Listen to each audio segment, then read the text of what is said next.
Hi, this is James Page for Inca TV, and I'm really pleased to say I've got Dan Bloch from Calix here with me. Dan, it's lovely to see you again. It was great to see you at Inca's conference, and I sat listening in to your presentation and your remarks at the conference and thought it was incredibly interesting. So, hoping we've got a few minutes just to touch on some of those key points that you spoke about. And if it's okay, I'd like to start by seeing if we can get into a little bit of one of your early remarks, which was about the way investors have pivoted from the number of homes passed to ARPU, ARPU, and revenue as their key metric of success. Could you tell us a bit more about why you think that transition has happened? I'm not sure it's all the way to revenue and ARPU, but it's certainly stepping in that direction. And the reason for that is engineers have built amazing networks funded by a combination of public funding and also by private funding. With public funding, return on infrastructure investments is the building of the infrastructure. And so the metric to measure success was how many homes were passed. And the private funding community simply followed the same metric. And it took some time for that community to recognize that while it's an amazing asset to have this fiber network, there's no return on investment if you don't do more than pass homes. You have to, in fact, connect them and then ideally connect them profitably. I would say the industry has shifted towards connecting homes as a new metric, not quite as far as connecting them profitably, which would be the ARPU statement and the revenue statement. Thank you, Dan, and really, really interesting in your response because it leads on to the idea that you talked about, and you mentioned competition and a bit of a share grab going on. It's really vital, therefore, that altnets and any of the providers are attracting subscribers with the right offers and pulling people onto their networks and onto their offers. Uh, do you think this was an altnet conference? Do you think the altnets are give enough credence and work hard enough and think enough about their reputations and what customers think of them? You know, James, in terms of the altnet customers I've spoken to, I don't think that has ever not been top of mind, but is taken a back seat. Is maybe it was a design goal for the organization, but has taken a back seat to building the network because obviously you first have to build the network. And in many cases, we've seen sales roles, marketing roles not added to these organizations as a function with a dedicated person or persons till much later in the business cycle of the altnets. And when these great engineers build these companies and go out secure funding and build the networks, not necessarily within their expertise, but that doesn't mean they don't know that it's needed.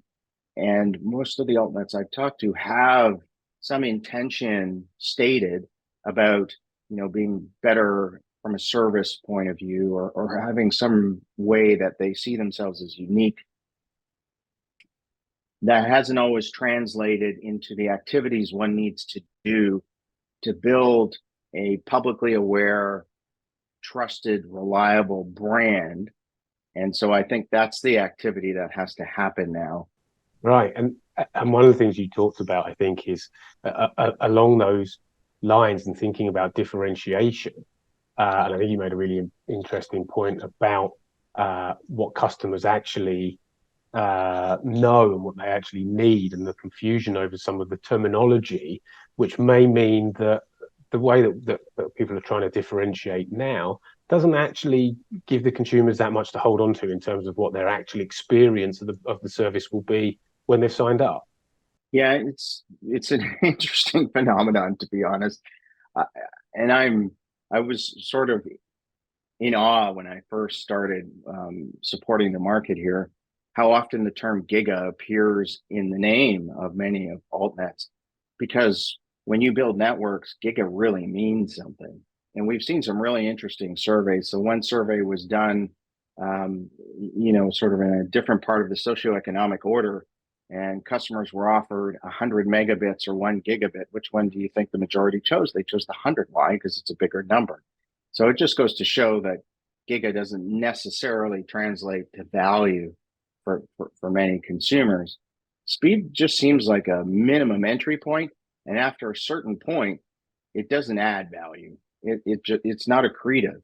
So yes, I would say the market is being very clear. It's not necessarily our opinion. The market's being very clear that speed won't differentiate you in the market. So if it's not speed, and you're not providing value-added services, what does that lead? Well, price. And how do you differentiate on price? You lower it. And lo and behold, that's what we're seeing here in this market. If you were looking forward and were giving any advice to the altnets moving into, as we look towards 2024, would you have any quick bits of advice, and who would they go to if they wanted to talk more? We have to appeal to consumers based on the things they care about. Do I work from home? If I work from home, I want to know that you can make sure my Zoom never goes down, that my access to Office 65 is always on. God forbid there's a power outage, I can continue to work. So what are you going to do to help me work from home? If I'm a head of household, I want to know that I can protect my children from, the bad players out there, and that they're not on at times where they should be asleep. And so how do I appeal to the head of household from a guardianship perspective?